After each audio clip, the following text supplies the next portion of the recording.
να κάνουν ζημνές. Δεν είναι μόνο αυτοί οι 4. Στη Χαλκιδική αυτή τη στιγμή είναι πάνω από 300 άτομα κατηγορούμενοι για ενέργειες εγκληματικές. Αυτοί πάνε όλοι στα δικαστήρια. Ξέρετε γιατί είναι κατηγορούμενοι? Γιατί όταν πηγαίναν να κάνουν διαδηλώσεις, τα ΜΑΤ τους αντιμετώπιζαν με το δαχτυλικό. Το οποίο καταλαβαίνετε είναι παράνομο, απαγορεύεται και όμως τα χρησιμοποιούσαν. Δεν φτάνει αυτό, σε κάποια φάση κατέβηκαν τα ΜΑΤ μέσα στην Ιερισσό,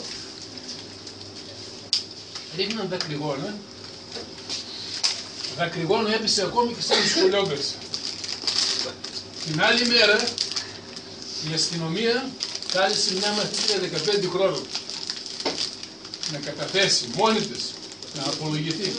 Και το κουρτσάκι που δεν πάω, δεν ξέρω τίποτα. Δεν μπορούσε να του καλέσει ένα παιδάκι, ένα ανήλικο, δεν μου το κάλεσαν και αυτό. Να καταθέσει. Και πήγε με δικηγόρο, πήγαινε και μίλησε.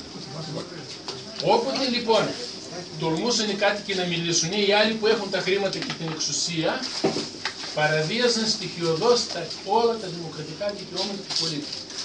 Δηλαδή, έχουμε την περιβαλλοντική επίπτωση, έχουμε την οικονομική, έχουμε και το θέμα της δημοκρατίας. Οι μαθητές στην Ιερισσό,